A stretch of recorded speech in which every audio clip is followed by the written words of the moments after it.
I've always wanted to talk about pin trading on this podcast. It's been something that has been on our to-do list since we basically began back in 2016. And today, finally, we are doing that as we are joined by a man who I met in Paris. I met on the ground, one of many avid pin collectors I met, but definitely drew me into him with his amazing collection and just his ability to be able to get pins out of pretty much everyone. He's been collecting pins for more than 30 years, and if you are watching this on video right now, you can see behind him just how many he has, and I don't even think that even scratches the surface. It's a pleasure to welcome to Off the Podium, Yorick Spieker. Yorick, first of all, welcome to the show. It's a pleasure to have you on, mate.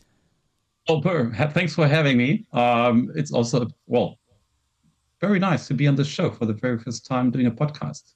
Wow, is this your very first podcast ever? No one's wanted to talk to you about pin collecting before on a podcast. That seems a bit strange. Not a podcast. So I did quite some television interviews, newspaper interviews, but I think it's the first podcast, at least I'm aware of, because to be honest, some people did interviews with me, and I don't know where they ever been broadcasted. You're probably really famous in some country you'd barely know.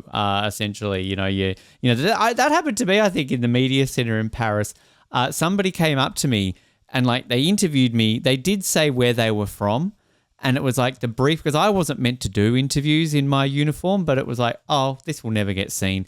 And to this day, I don't know where they were from, Yorrick. So again, I had an interview somewhere, but the beauty of the Olympics, right? It's happening there and all this sort of stuff. But pin collecting, talk to me about this. How does this begin? Because as I just said, I believe you've been doing this for 30 or so years. Barcelona 1992, if I'm not mistaken, is where you got started. Is that correct? That's correct. Yeah, I worked as a student's job as a travel guide, about 50 kilometers north of Barcelona in summer 1992. And because we've been working for a kind of travel agency, the guy who, let's say, ran the show in the village, he had some tickets for the Olympic Games. So I took the chance to join our, let's say, tourists on their trip to Barcelona and, watch some sport events. I went to high jump, Javier Sotomayor. I remember there was a Swedish guy, I think Patrick Sjöberg, with the long blonde hair. I've been to, dressage. So this horse riding, where they're dancing to music. Dancing horses. And I remember Germany, they won gold, silver, and bronze. And I think they even came up also in fourth place. So it was just incredible. Just a bit dominant for the Germans then. Well, yeah, back then they were. Not sure today anymore. But I was, how old was I? 19 years. Wow. It was, for me, just an incredible thing to join. And I had no clue about pin trading when I came to Barcelona, and it just hit me. I saw all the people wearing pins, somewhere on hats, on their T-shirts, polo shirts. I have no clue even if lanyards existed back then. Mm-hmm. I don't know. And then, like today, when people ask me, hey, how do you start? Where do you get your first pin? I still remember my first pin. It was with a Taiwanese coach, right, who I ran into, and he looked official. So I remember asking him, hey, can I have a pin? And yeah, he gave me this Taiwanese pin. And it's still, my very first one, with everything, let's say, started off with. Fantastic. And you still have that pin? That I'm guessing that Absolutely. Would be one that you would never depart with that one. On the very far left top corner.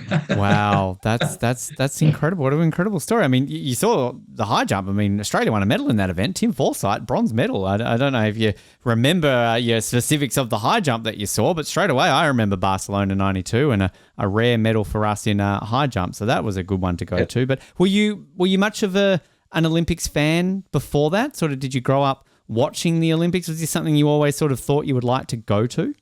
I never ever thought about going there. To be honest, it was so far away. In my young boy's brain, I remember watching the Seoul Olympics, because even if I was, let's say, 14 years of age at that time, it was the first time that my parents bought a TV.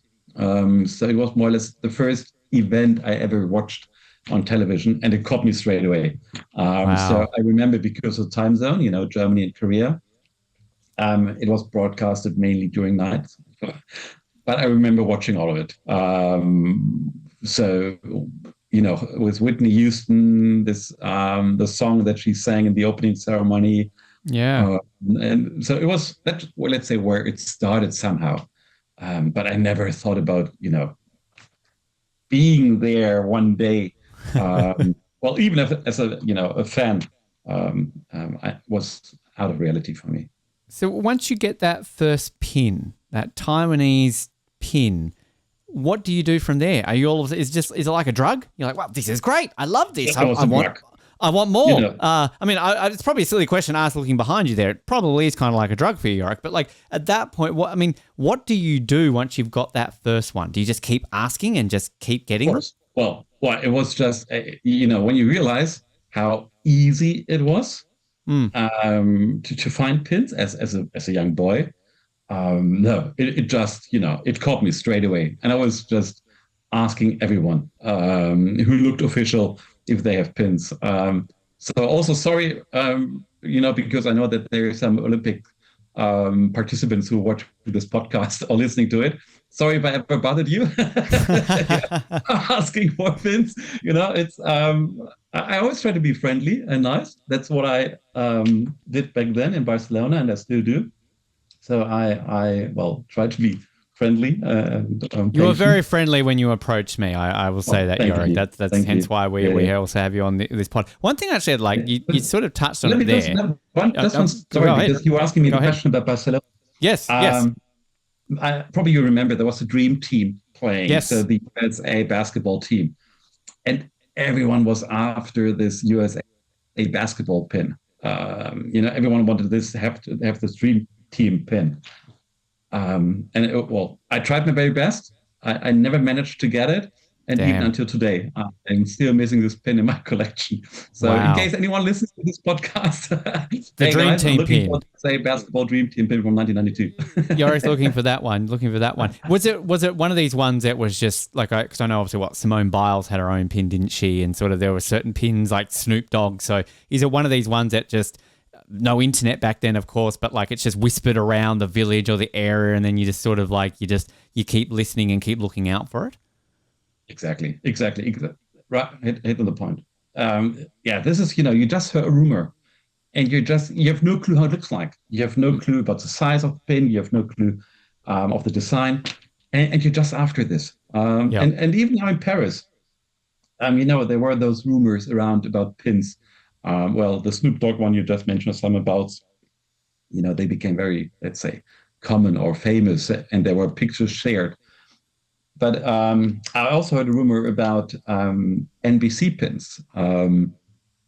There was supposed to be a makeup pin with let's say real makeup in the pin. I saw that Um, one. Yeah. Yeah. yeah, and you know what? I saw it in a interview which NBC did with me, and they also let's say shot some other stories around. So I saw this pin for the very first time just 4 weeks ago. So I know that let's say it exists, Yep. and I'm waiting for the pin to arrive by mail any day because I got a contact into NBC. So I'm waiting for this. Great. But there's another pin. I have no clue if it really exists or not. There was supposed to be a extra large NBC pin for Paris. Just a rumor. I haven't seen it, and that's what the magic about pin collecting or pin trading. This hunt for something, and you have no clue. Is it real? Is it just a rumor? Is it maybe a fake? Which also appear. But Because that's it's not like there's an official like these are the official Olympic pins that are obviously there are official ones that they released for you to purchase, but like every country will have a certain set. Then you've got the TV broadcasters. There's so many things. So it's kind of like as you're saying, there's no definitive list of every Olympic pin ever made, is there? yeah. Well, there are people who try to somehow summarize or list or publish, let's say, all the pins probably that they got. And I'm also a member of a club called Olympin. So we are, let's say, an official club of pin collectors, and we load the pins that we receive from official sources as a kind of legitimate proof. So we try to divide between the real pins and the fake pins, because also there are quite a few fake pins around. Um, but yeah, I think that's the nice thing about pin collecting, because I'm not sure if it's true, but I would say there's no one who has a full collection of one Olympics. It's like probably there's no one who has all pins related, let's say, to Paris. There's no one has all the pins from previous games, and that's somehow nice, because that we're all looking for the missing pins. But I heard the story once that there's a guy in the USA who is only collecting the mascot pins from Mm. Los Angeles 1984. Oh, wow. Okay. So, that's his discipline, only collecting, let's say, this mascot. Yep. And still, he's missing one or two that he's aware of, that they have been, let's say, produced. But he's still not, let's say, after, what is it now? 40 years?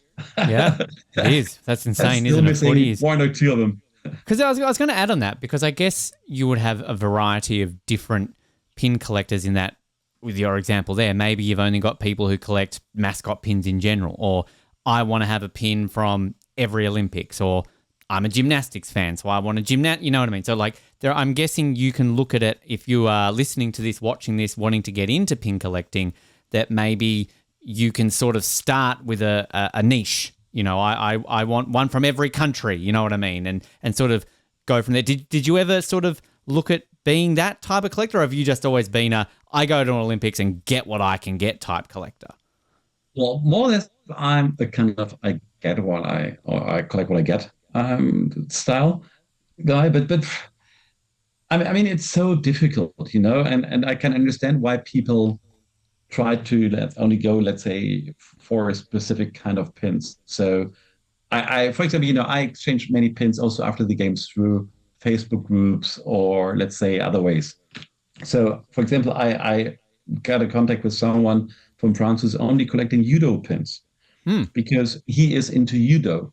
There's a guy in Germany who only looks after rowing pins. Right. So there are those niches. There's another guy I know who only collects sponsor pins, from those, let's say, Coca-Cola and Samsung and Panasonic. Yeah. Maybe it's because it's easier to have a kind of, let's say, complete collection if you go only, let's say, after specific pins. But in my case, no, I'm not that, let's say, straightforward. You take sort of collect what you get. After Barcelona, then did that? We talk about sort of the drug of the pin collecting. Was it then a case of, all right, Lillehammer, I've got to be there in '94, Atlanta '96, kind of like, what was the journey then like for you, and sort of how many Olympics have you been to since Barcelona? Okay, so probably now that's what surprises people maybe. Paris were my second Olympics that I attended, let's say, myself. Oh, wow. So only your second. I've been to Barcelona. I've been to Paris now. And in between, well, you know how it is. I told you I was 17 years old when I attended Barcelona. Well, I still had to go to school. I had to go to university. Well, for me, it was impossible to afford going to, so where was it afterwards? Atlanta, for example. Yeah. And being 23 Big years trip. of age. Yeah. How should a guy from Germany going to university afford flying over to the US for, let's say, a few weeks? Impossible to do. And also afterwards, even Athens, which is, well, in our, let's closer say, than Atlanta and Sydney, then. Yeah, but also winter games, Nagano, Chang, and all of it. It was just too far for me, or, well, personal situation didn't allow me. I was, let's say, new in a job, didn't have the money to afford it, or, got divorced and these kind of things. So it was always more or less impossible to go. And then I really decided, probably it was 2018 after Pyeongchang, when I said, hey, now I'm in a kind of age where I can afford going. So I was planning to go to Tokyo. Well, well, we all know what happened, Mm-hmm. but that Yep. was more or less everything was, let's say, prepared, and I was ready to go. And of course, then it was impossible to do. And of course, same for Beijing. Yeah. Um, yeah, but well, then you have to find your ways around, and you have to try to well find as many pins from while being at home. And I would say, quite successful in the years after Barcelona by writing letters. So I really sit down to my desk and wrote letters, and I sent them to all the sponsors and the NOCs and asked them if they could, let's say, have one or two pins sent back to me. Um, well, return rate, I would say, was okay, but by far not, let's say, to the numbers of letters that I wrote. Wow. But still, But um, pre-internet, of course, right? This is obviously the 90s. So, I mean, this isn't a case of you can just get an email address and go, hey, can I have a pin? As you're saying, literally physically handwritten letters. exactly. So really, first, well, finding the addresses. So Mm. identifying where to send a letter to. Well, an NOC somewhere, which was, but still, I think I managed to do quite well. Then when eBay appeared, that allowed me to buy well some collections from people who stopped collecting, or well, if there was, let's say, a bargain. I remember more. I would say the majority of my Sydney pins, for example, I purchased from someone who got divorced, and he had to, let's say, finance his lawyer. So he was in a kind of situation that he Wow. had to get rid of his pins. Thanks, divorce, man. That helped my collection out. Good Yeah, job. absolutely, and it was quite a good deal, actually. And these things happen, and these things happened, of course, in the last now 25 years, I would say, or 30 years since eBay's around. So, did you go? I mean, first of all, I'll backtrack a little bit. So, Barcelona, do you remember how many did you leave with Barcelona? Like, how many pins did you get? I don't know, Would you put a number on 10, that? 10, 20. Not too bad. Not Not many. It was okay. I mean, I was just in Barcelona, I think 4 days. still pretty good for 4 days' So work if you ask me. That's decent. So then you slowly are sort of gradually increasing those numbers, and then when it comes to the emergence of eBay, like is this through all the bills that you've got to pay in life through work and everything, is basically all your spare money going online, eBay at night? Oh, for cool. sure And not. what do No, you no, no, search? Do you no, just search no. Olympic pins, or are you searching for something specific then? Well, Olympic pins lot or Mm-hmm. Olympic pin collection. These kind of, let's say, search words. Um, yeah, and sometimes you're lucky. Sometimes just today, actually, to be honest, I stopped buying pins now from Paris. I stopped looking for pins because really now they are, let's say, quite expensive if you look for those pins. But today there was a guy who offered a pin that I was looking out for, and I had to pay 50 euros, which I think is still usually out of my range, but it's one of those Japanese media pins. And I don't Ah. know if you heard about it, but Japanese media pins are amongst, let's say, the most rare to find. Mm-hmm. And also they're sometimes numbered, so limited. And it says, let's say, on the back side, the number of the limited. And yeah, so I think I was lucky. Well, first, I can only tell if it's in my hand, if it's a real pin or if it's a fake. But yeah, hopefully I did quite a good deal, I would say. Well, I guess we'll have to keep us updated and you find out. So, sort of through that journey, do you then get introduced to other pin collectors? You sort of mentioned about being part of an official sort of pin club, but like were these existing back in the 90s and sort of this fan community pre-internet entering into the internet age?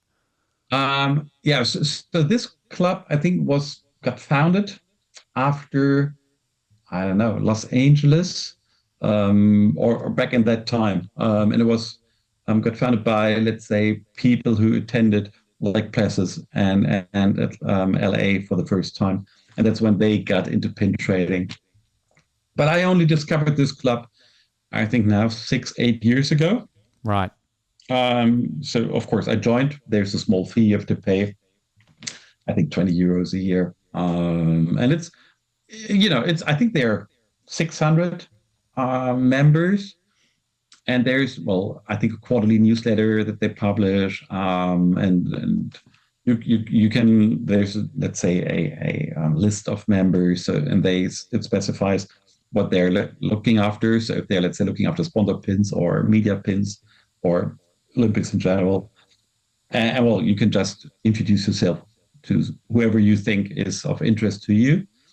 And of course, I introduce myself to the German members of that club, and it's nice. And now in Paris, it was good to see, let's say, the real faces to some of the names. Get to actually meet them for the first time, probably after years of Exactly. talking And that online. was great because, as I told you, it was, let's say, now I would say, my real first Olympics as a pin collector.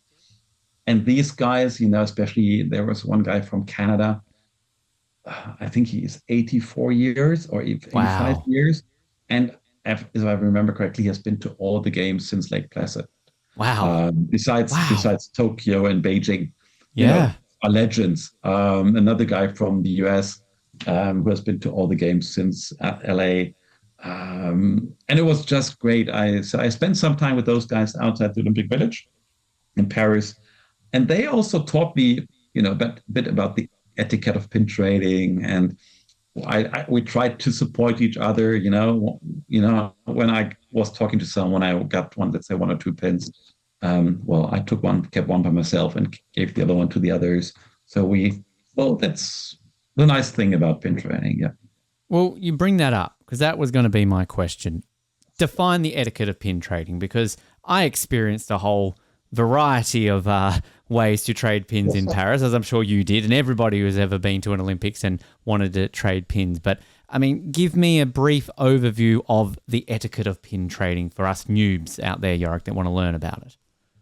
Well, I think, well, first is just to be friendly. Be nice and friendly. Treat others like you want to be treated yourself. I think that's a rule, not only for pin trading, but in general.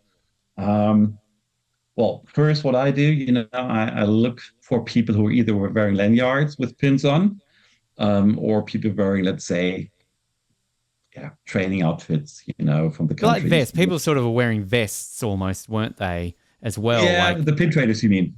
yeah, yeah, obviously Yeah, you're referring to like, say, officials or like athletes, but yeah, yeah. like also I would always notice the people wearing like a high-vis vest, which was just covered in pins. It was amazing. Yeah. So I probably know who you're talking about. So there are guys from the USA, especially, Yeah. who wearing vests just to stick out maybe from the others. And these are maybe tricks, because they've also been to many many games before, so they also improve their way of, let's say, approaching others. Um, no, but just asking people, hey, do you want to like trade a pin with me? I always offer pins in return. So I show what I have, either on my lanyard or by showing, let's say, pins where I have some spares. And then just ask what they have. And sometimes that maybe, like when I met you, I knew that there's some Australia pins that I haven't seen, and you showed me, and you told me, hey, I have only, let's say, this one set. It was a set Uh, of pins. I'm still missing two of yeah. them.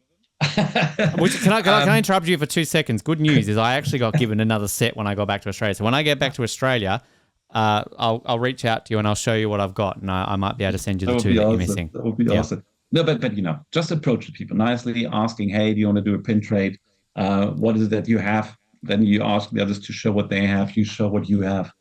And then, well, usually, you easily find a deal. Sometimes it's just one pin. Sometimes it's even two or three or four pins.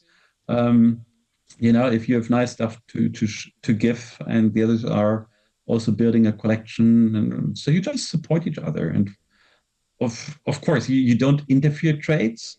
That is something I had to learn. So I was, for example, talking to people. I was right in a deal, and then some other collectors, well, saw, it's if you talk to these, let's say, famous nations, so these Micronesia, Fiji, and Belize, so these very tiny nations who only have, let's say, one athlete participating. So Hmm. these rarest pins around.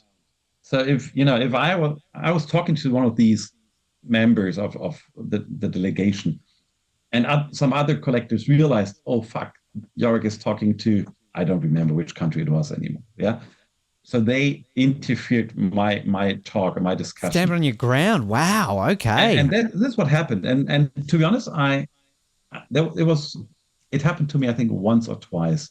And then I told those guys to please step back for a second, let me Of finish course. my trade, do whatever you want afterwards, but don't be mean. Don't be rude. Like you don't want me to approach you the same way. Um, and also what I realized, I was right outside the Olympic Village, where all the athletes arrived with their buses and transport and so on. So it was a good spot because also the the chef de mission and other staff members, they had to go to a nearby hotel to do interviews and sessions and so on. And there were other guys, other collectors who realized that I'm doing pretty good trades. So they, stood next to, let's say, my area where I was, and then always sneaked in to Oh, also ask for trades. Um, wow. so after I realized this, I asked those guys gently to, Piss off. maybe, just not to piss off, but just go 10 meters and, Politely piss off. just politely and try your luck there, but not, let's say, in my Yeah. closest neighborhood. Yeah. Yeah. It's so amazing explaining all that because I mean, I'd experienced the Commonwealth Games and slight pin trading there. And when I was very young, I was a ball kid at a junior men's field hockey World Cup, and there was brief, very little, very small scale. So this was my first Olympics, and the level of passion some people have, particularly because I am working for the Australian Olympic team, so I'm often in team uniform, so often I am getting approached multiple times a day for pins. But like it was just the manner, and I'm not even just saying this to suck up to you because you're on the podcast. It wasn't just you. It were the other pin collectors who would be around the media center. There was a level of politeness. There was a level of, it almost felt like this was your job because, that's what you were there for. Whereas, there were moments when I was running late for catching a media transport or I was having to get to an event to do my job and you're literally being blocked off by some, pretty, intense people requesting pins and you're just like, look, like you're trying to explain. So I think it's important that etiquette to sort of go there because there are many people who, like back to you in Barcelona, it's like drugs. Like, wow, this is amazing. You get one, you get two, and you keep wanting more. But there's a level there where it can sort of become a bit intense for the people that you are asking. Yeah, and to us, I remember, there was one learning for me that I made, especially in Paris, is I was there, I think, starting on the Tuesday afternoon before the opening ceremony, so 4 days ahead. Because that's the point of time when the athletes arrive, when they have, let's say, maybe still a larger amount of pins on them. So just to build up, let's say, also some collection that I can use for further trades afterwards. And there were some young kids from the neighborhood, who were living in Saint Denis. And of course, they approached us.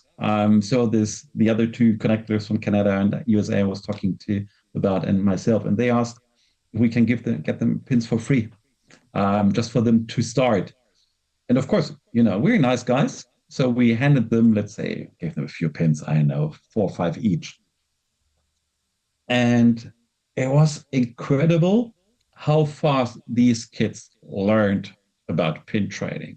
Wow. At first, because they were pretty young, I would say between 10 to 15, they approached everyone. And because they are kids, they got all the nice pins. Of course. Because those, like people like you left the Olympic Village, you're in this kind of excitement to be at the Olympics. And then there are those nice kids asking you for pins. So what did you do? You gave your pins to the kids. Mm-hmm. Us, the old guys who are there for pin trading, we often, didn't get a single pin from those athletes because they handed the pins to the kids and said, sorry, all my pins are gone now. Because it's also, I And guess, what people happened? probably think that you two like it. They often think that you're there to just sell them, right? Like they often kind of look at you as a collector. You're Yeah, there to make money, but you're not doing that either, are you? no, no. So what happened then is these kids approached us afterwards, and they asked us if we would like to trade the pins that they got.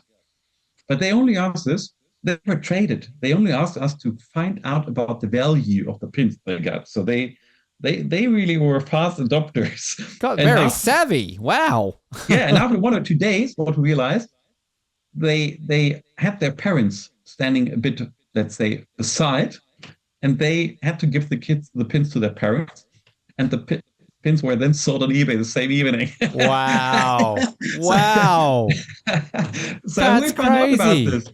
So yeah, but but it's also a fun bit because it Yeah. really took me into this thing.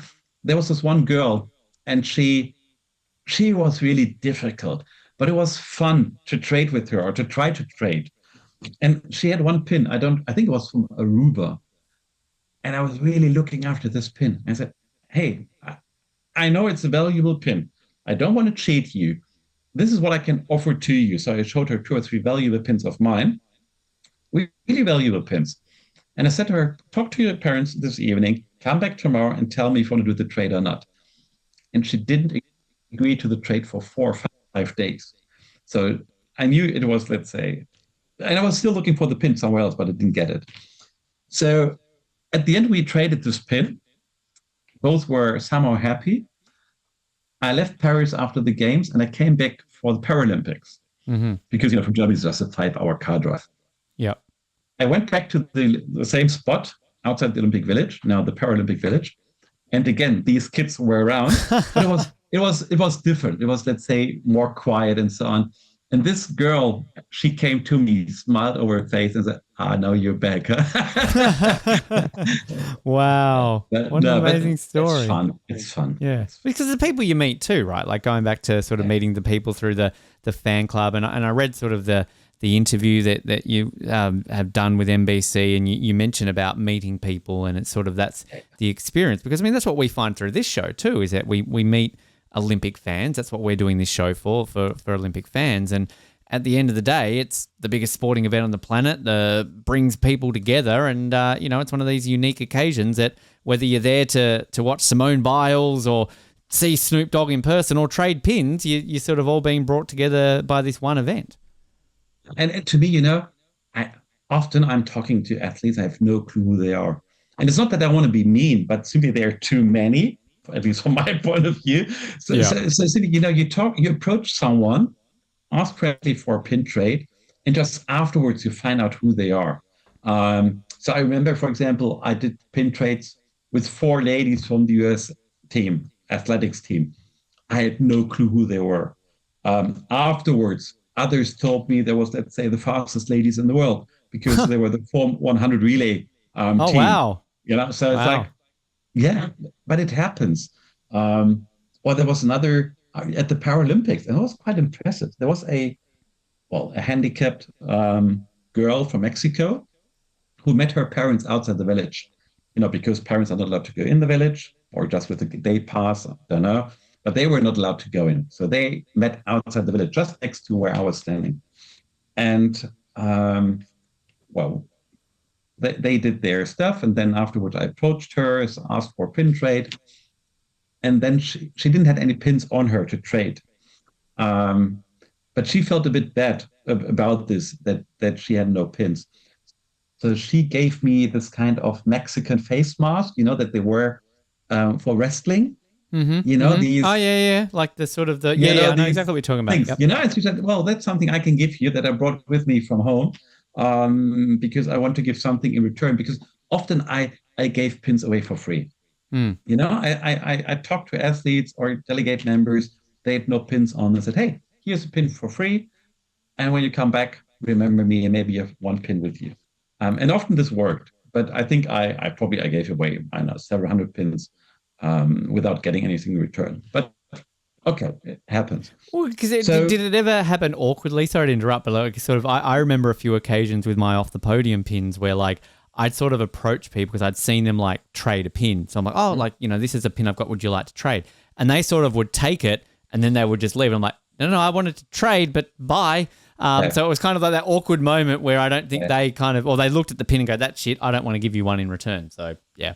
I don't know. So, but maybe that separates me a bit from, let's say, the more professional collectors, those who also want to make money with the pins.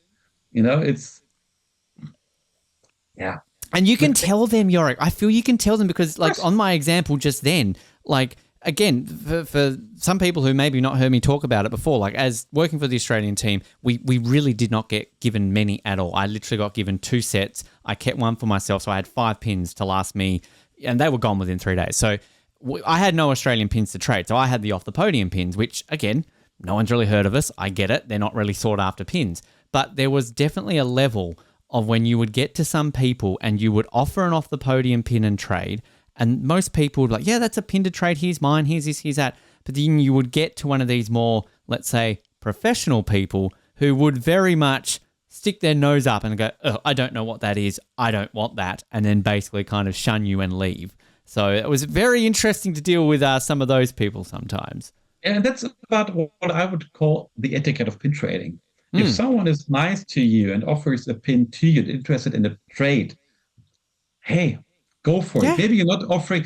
I mean, to be honest, if someone offered me, let's say, an average pin or a pin where they have, let's say, that you maybe have already 10 times. Yeah. Well, you probably don't want another one.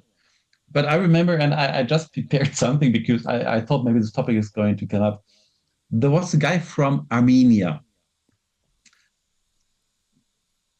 I have no clue because he didn't speak any language besides probably Armenian. I don't know what they speak. Sorry for we'll go with Armenian. That sounds correct.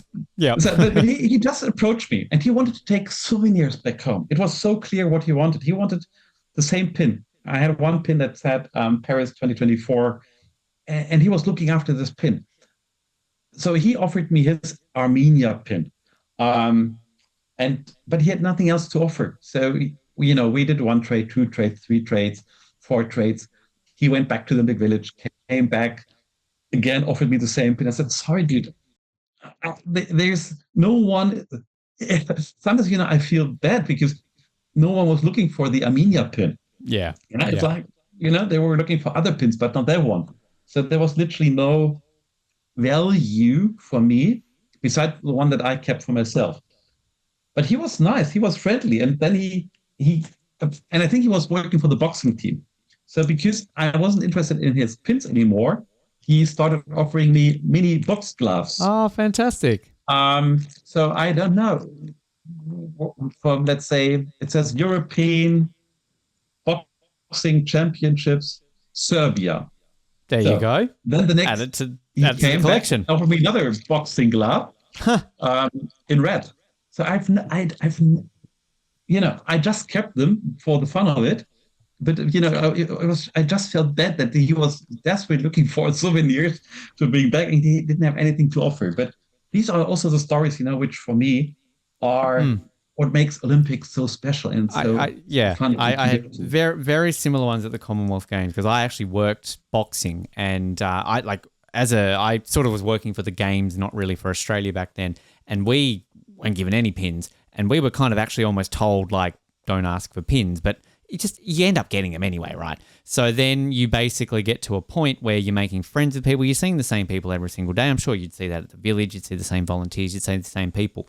And I remember there was some Indian trainers who they kept coming to me. It's like, oh, like we really want like a stuffed kangaroo, but we've just got no time. We can't like get out to a souvenir store. If you bring me a stuffed kangaroo, we'll give you something from India. So I'm like, easy, like it's the Gold Coast. There's so many tacky souvenir store. Go and buy like a $5 plush kangaroo. And they were so in love. So they gave me, similar to what you were showing me there, like mini Indian, which I still have to this day. And then I, big Canadian connection on this show. I made good friends with the Canadian trainers. And basically their uniform was really cool. And they had this really cool hat. And I was basically like, mate, like I really like your hat. And he's like, I tell you what, we win a gold medal, we'll give you this hat. I'm like, all right, sweet. They had every single Canadian boxer made the gold medal bout. No word of a lie. Every single Canadian boxer lost the gold medal bout. They all won silver medals. I'm like, are you kidding me? The universe hates me. But he ended up giving me the hat, which again I still have to this day. So it is like those little moments there, where outside of the pins, where I guess it's about bringing people together and making all these great meetings, right? Yeah, absolutely. Also, the first day when we arrived, so me and the other Canadian and US guys at the Olympic Village, we were observed by a group of people. And we realized very soon that these were, let's say, civil cops, walking around for safety reasons and so on. And yeah, so this, I think she was the leader of the team. She approached Tim from the US and asked, "Hey, what are you doing here? Are you setting the pins?" So first, they were observing what we do if we're selling pins, but of course we never did. Um, and he told her the story about what we're doing. He showed her all the photos from his phone for the games he has been to. Told her about who we are, and well, they walked away. They came back 2, 3, 4 times a day, walking around the Olympic Village. Also, there were those, let's say, the cops, wearing the guns. Those, A I don't few of know how them. you call them, Yeah. squad teams, security teams, Yeah. whatever. Um, and they were also very interested in what we're doing. So while, the civil cops, they were really looking for, if we were selling, these guys wearing the guns, they were just, doing their job.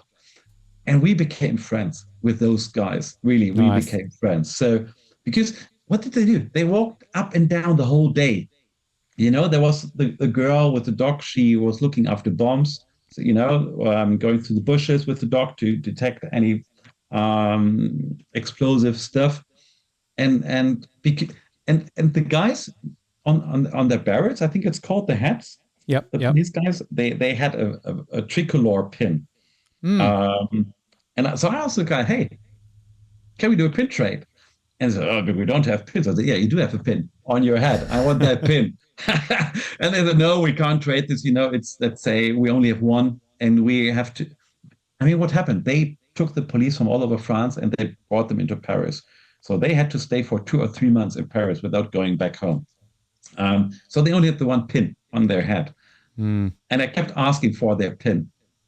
So what they started doing, and I prepared this, they offered me their badges, from the Oh, uniforms. wow. For example, it Fantastic. says Police Nationale, it's what they wear, Yep. let's say, on their That on patch. their Yep. arms.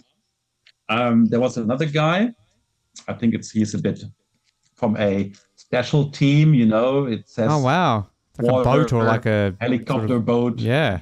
nageur, sauveteur, don't know what it means, but he was from this kind of special force.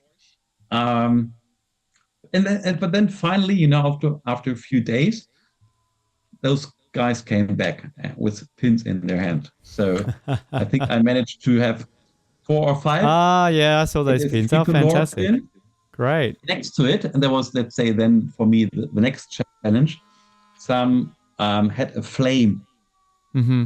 on their barrel. So besides the tricolor, and of course, I only made to get, let's say, this little torch Oh, wow. from their head, which is just nice things. When I came back for Yeah. the Paralympics, still the same police guys were walking around. They still had to be in Paris to, do the security Great. stuff. And it was just fun. It was one guy, I even exchanged phone numbers because he spoke a bit of German. So let's see what will happen in the future if we meet again. You get a podcast interview out of it, Yorrick, because here we are. We Yeah. obviously exchange details on that. There were many times I was approached by police, not a regular occurrence in my daily life. I just want to point that out there to people listening, but asking for pins. And generally, I don't like to say no to people holding guns. So often a lot of the off the podium pins. One thing I wanted to ask is you had what looked like accreditation, and I saw a lot of the other pin traders seemingly had a level of accreditation. So what's the sort of process with the IOC? How friendly are the IOC when it comes to pin traders and allowing you to go to the media centre or hang outside the Olympic Village to allow you to trade pins? So of course I didn't manage to go into the Olympic Village. So because you need to have, let's say, accreditation or day pass invitation, whatever. So well, I simply had no network which allowed me to go in. and one of these stories, it's like someone told me, well, today I'm not going to be at the village. I'm going to the media center. I'll try my luck in the media center. And then they came back the next day and said, it wasn't really successful. They kicked me out after, I don't know, 20 minutes or whatever. They said, you're not allowed to approach people asking for pins. I cannot validate it. So it was just what people told me. Um, so I had tickets for swimming on the Saturday morning, the first day of the games. And it was, let's say, a rainy day.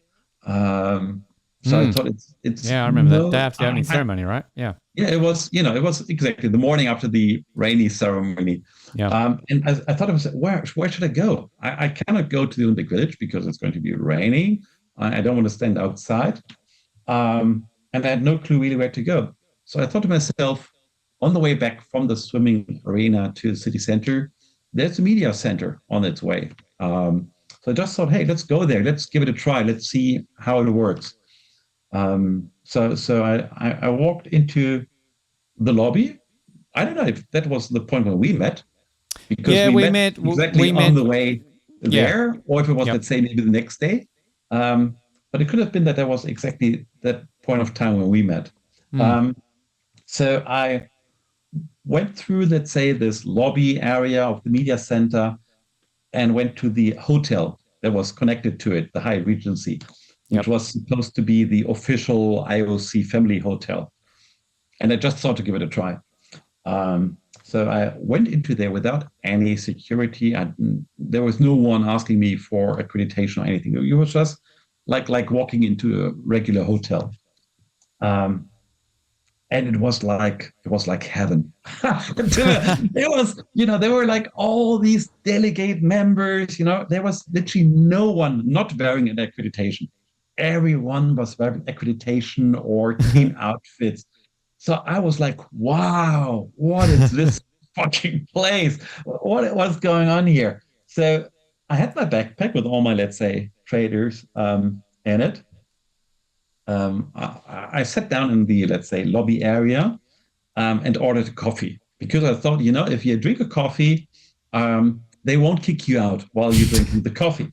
True. So I sat down. That's smart. That's very smart. I'm going to use that. Ordered my coffee, but actually, I think I drank it, but it probably was cold because there were so many people around me, and they all, from those nations where I was looking after their pins. So I was just approaching everyone around, and just, it was, I really, it was very stressful, to be honest. So I think I arrived at the hotel at probably noon, 12, 1. And I don't know how many coffees I ordered. I don't want to be kicked out here. Yeah. But everyone was nice. Everyone was friendly. There was a lot of security walking around, hotel security, but also official security. But no one approached me. So, and I think, I don't know, I think I traded 100 new pins just in that afternoon, and all rare stuff, really rare stuff.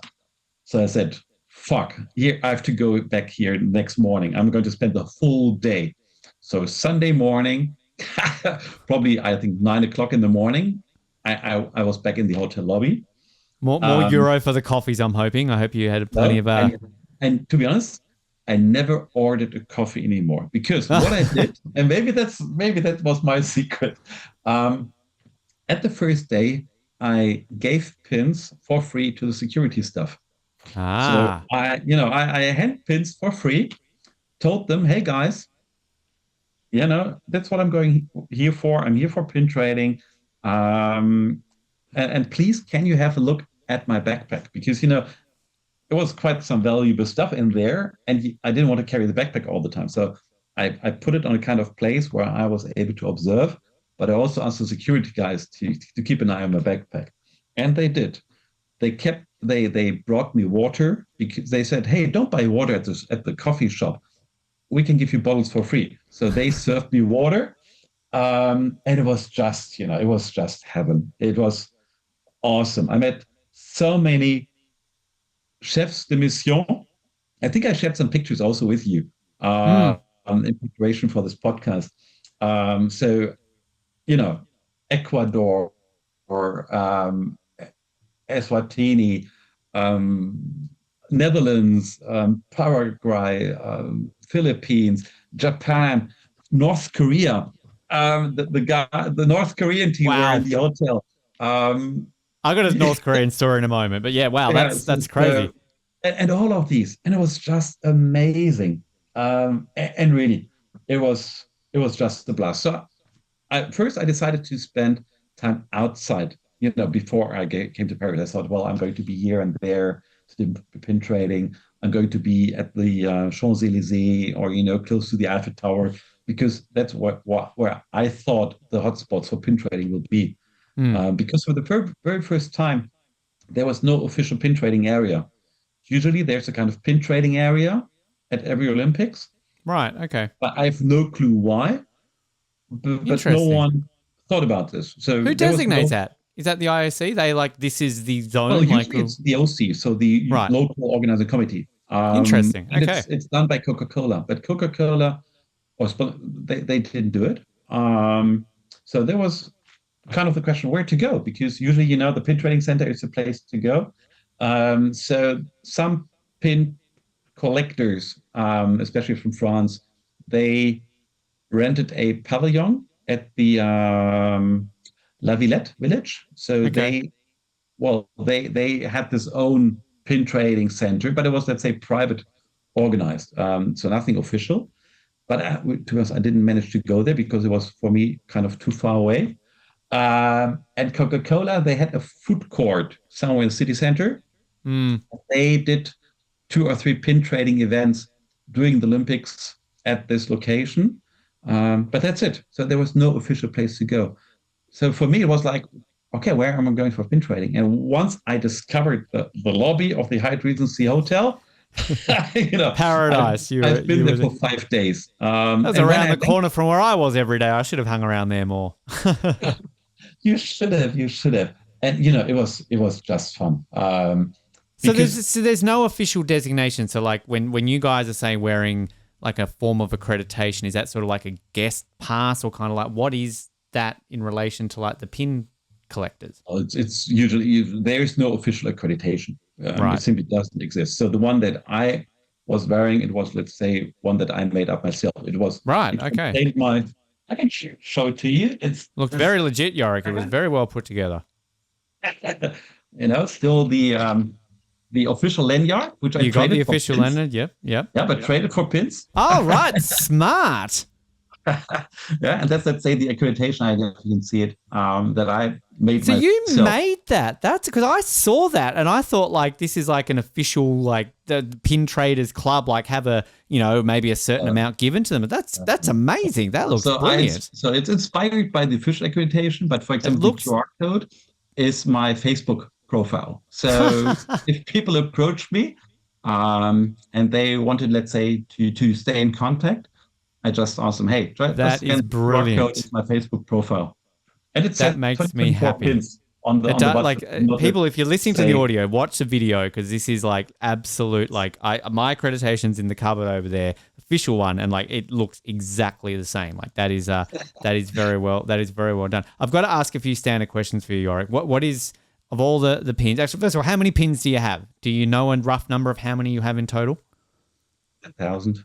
10,000. Wow. To be honest, I Jeez. didn't even count the Paris ones because when you start counting, they're not straight in Yeah. lines. I always get confused. About 10,000. Right. Look at that. Do you have a favorite? Like, do you have an ultimate favorite of all the 10,000 that you own? Sure, the first one. The first one. It's just the first one. It's Easy. first one with which everything started off with. I mean, I there like that. well, some pins where you have, let's say, a story Yep. behind, or let's say a bigger story behind than others, but nothing beats the first one. That's the first is always the best. And is the white whale is the magical one that you are still after the most? Is it that dream team one that you mentioned, or is there another Uh, one that's sort of there's so many. so There's so many? many pins that I'm looking after. So just for example, from Paris now, probably I'm still missing what I'm aware of about 100 NOC pins because some NOCs, they have different pins. Yeah. USA. I think they have one pin for each discipline, Yeah, I uh, saw those. Yeah. which is somehow a kind of money-making exercise, maybe, for the US But even team. NBC, as you were saying before, like I saw that makeup one. They had a wardrobe one, didn't they? I mean, I saw about 5 different NBC ones that people were trying to trade me for my Australia. But like, just yeah, there's a lot of American connected ones, aren't there? Yeah, yeah. So well, I think um, 20, 30. I think I probably have 40 US pins so far. Wow. Um, I traded my last Australia pin. I went to the Team USA area in the media center, and because I wanted a Canada one, which I got my Canadian one because I had a Canadian connection, and I wanted an American one. So I think I had my last Australia pin to trade, and I went into the US, and they traded me for a USA pin. So yeah, you're doing quite well. And then I was there. I just want to quickly a few other ones. The North Korean thing that was funny. I was at boxing one of the days, and there was a North Korean boxer who was competing. So I'm up in the media tribune, and then it was right near sort of where the team officials and the doctors and the other people could sit and watch their athletes. So probably a group of about 5 North Korean dignitaries or athlete support. They were in North Korea uniform, basically sat right next to me. And I'm like, oh my God, like this is like North Korea, like pins, like what can I do here? But like, and this is trust me, it's no disrespect to North Korea. They did not look like the most approachable people in the world. And kind of going back to your point about the etiquette, sort of like, you know, you want to be polite, you want to be nice. I like to think I'm a polite person. I could not work up the courage to approach these 5 gentlemen and be like, oh, excuse me, like, do you have any North Korean pins? Because ultimately at that time, I had no Australian ones left and they didn't want an off the podium pin. So I never got one, but it was interesting to sort of be there and be right next to pretty much a big white whale, right, getting a North Korean pin. yeah, yeah. So for me, it was, I saw them walking into the hotel. Mm. It was a group, I think 2 or 3 gentlemen wearing suits and 1 lady. So I approached them. It was really one of those moments where you really stopped to whoever you were talking to and said, "Hey, I'll be back in a second, but I have to talk to the guys." Yep. And people accepted this behavior. So I approached them and said, "Hey, can we please do a pin trade?" And usually I had a pin in my hand, so to give something to make it like, I didn't want to interrupt someone really being on the way to somewhere important. So just to do a quick one. And they were just saying, no, no, no, no. And they just walked away. But then the fun thing is, this lady, she turned around, came back, and gave me the North Korea pin. So I was celebrating this moment. The next day, well, I saw them again, and I got the second pin. And then I observed them sitting somewhere in a corner together having a coffee. I don't know. And they had another pin on them. It was a pin showing the Kim Jong-un and his father. Wow. Wow. So I was really desperate for that pin. I can imagine. They didn't give it to me. They didn't Legally, give it they're to probably me. not. They probably give that pin up. They probably get murdered. I don't know. I didn't want to be guilty for that. Exactly. So I approached them once and I really said, sorry. I tried to, I don't know if they spoke English or not. So I said, hey, sorry, but can we exchange this for this one?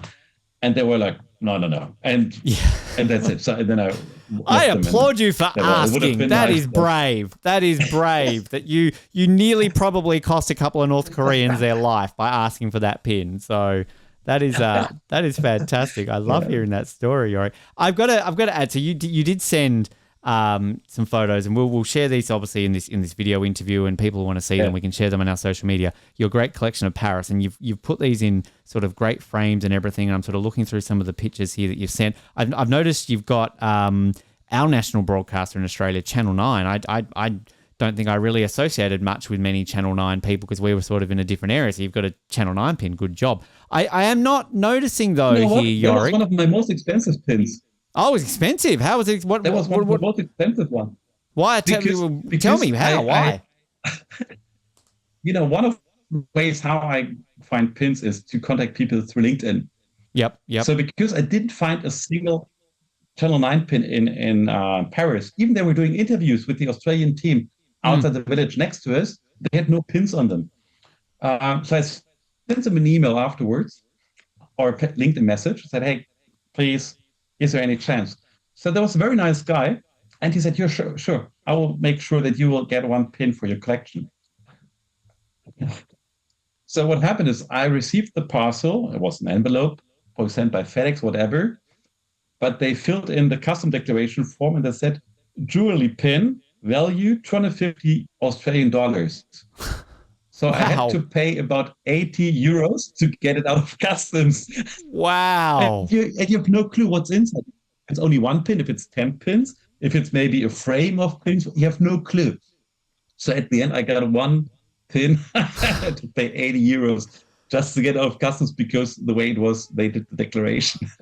I didn't realize So they I'm a bit mad about this one. But overpaid yeah, that much for the Olympics that they're having to charge poor pin collectors for them to get that thing. I didn't. Wow. Okay then. Sorry to bring up some trauma there for that one, but my one Channel 9 contact that I had on the ground when I had coffee with her, she didn't have any pins either. So I really want to apologise on the nation of Australia that we seem to be this country that just never had pins, whether we were the TV broadcaster or working for the team. I'm telling you now, wasn't my fault. We were asking for them as much as we were getting asked for them. And then finally we went to an event when we got back to Sydney and they're like, hey, have some pins. And we're like, fat lot of good this does us now. You could have given to us 2 months ago when we were in Paris. Anyway, I'm not angry. But I wanted to say, Yorrick, you know what's still missing? What's still missing in my collection? I haven't seen until today a French media pin for the Olympics. I have right, no clue okay. if French media released a pin, which would be ridiculous if you think about you're the host nation of the Olympics Games and your TV station didn't produce a single pin. I haven't seen one yet. So I've got I sort of had one of my bosses on the ground. She brought a whole bunch of pins that she had collected over the years, and she worked back in Sydney. So she ended up giving me a handful of broadcaster from Channel 7 back then in Australia. So I've got sort of those. So yeah, I'd assume that the French broadcast would have them too. I know this is the off the podium pin, which I know this is how we met. This is how I traded for you. Which you then also contacted me to say somebody was selling on eBay, which good for them if they made money off it, because we definitely didn't make money off these. But I don't see this in your frame, Yorrick. Do you need another one, or are these just not good enough? That's true. You need another one. No, because when we traded pins, you said I only have, let's say, very few, and you only offered me, I think, 1 or 2 pins in return or in exchange, and decided to go with the Australia team pins and not that one. So I didn't actually. I apologize. So I really do. I'll definitely send you one. My collection's a bit at the moment. I will. I mean, how many? I'll send you. I'll send you more than one because I have multiple left over. So I apologize for that, Yorrick. So we're going to fix that. We're going to get it. We're getting your frame. I tell you what I do, because I probably will be back in Australia in a couple of months. And as I said, I literally got given another set of the Australia pins. So when I get home, I will find them. And I will then, you tell me which ones you need. I will send you that. I will also send you an off the podium one. The other one that I wanted to show you here, because this one is one that I guarantee you've never heard of or never seen of. I, back in my radio days in Hobart, was part of a joke bid for the Hobart Olympic to happen in 2020. So Hobart, very small city in Australia, could never host an Olympics. It was a joke that went way too far. There's a whole episode on our podcast. Listen to it. We think it's funny. The point is, I got contacted back in the day by a pin company who wanted to make Hobart 2020 bid pins. They made maybe 100 of them, and we sold a few, gave a few. I ended up with about 10 left over or whatever. I literally saw these on eBay years later selling them. I don't know why. I have, if you want this, I can send you one of these as well. It's got no value at all. But it is a Hobart 2020. The camera's not doing this justice right now. Our logo of a Tasmanian tiger. There you go. Hobart 2020. Awesome. It's got little map. Says applicant city on it. We had the Olympic colours as the stripes on its back. I think we stole that logo off the internet somewhere, so we might get sued. I don't know. The point is, Yorrick, I will send you one of those because honestly, I see that popping up on eBay randomly, and I actually still, to this day, and I don't know how they get my contact details, will get people messaging me going, "Do you have any Hobart 2020 pins?" I found some recently, so okay, there you go. No, that would be most fantastic. Add it to the list. Yorrick, mate, this has been so much fun to learn about you and the art of pin collecting. I mean, right now, tag your own social media, tag where people can follow you, or more specifically, if there are people listening or watching to this right now who want to get into pin trading, I mean, tell them where they can go. Where's a good starting point right now for somebody who maybe wants to get involved in Olympic pin trading? I mean, well, best is to go to the Olympics. Just be there, apply as a volunteer, maybe, or yeah, just. I mean, it's to this. As I told you in the back, after the Olympics in Barcelona, I sent letters to the NOCs asking for prints, and back then, let's say the response rate was way more positive than it is today. So today, I would say that the chance to get a response is very little. So it's difficult to get pins from NOCs that way because of media. Emails are being sent easily. No, just try to go to the Olympics and just talk to someone wearing a lanyard with pins on or looks official and ask for your first pin. And that's how you just start it all off. Just like 19-year-old Yorrick did. Because you mentioned, so if someone is interested in pin trading and maybe they want to talk to me for an exchange, hey, probably they can find my contact details somewhere in the podcast, shown up or whatever. More than happy to exchange pins. And I said, usually I don't sell pins. Yeah, so I trade pins for pins. Fantastic. Well, we'll tag you in all the posts so people can track you down. Yorrick, mate, this has been an absolute blast. Really, really appreciate your time on the show and taking us through your incredible story about pin collecting. Well, thanks for having me. Hope it wasn't too boring. I hope everyone could understand my German accent. Yeah, I think I was the first German actually on the show. Is this correct? I think you are right. I was thinking that at the top of the show, and I'm 99% certain you are the first show. I know we've had somebody from Switzerland, from Hungary. I'm just trying to think of other European countries. The UK. They're not really Europe anymore, are they? You would be the first German. So, after 445 episodes, you're our first German. There you go. Congratulations. Thank you.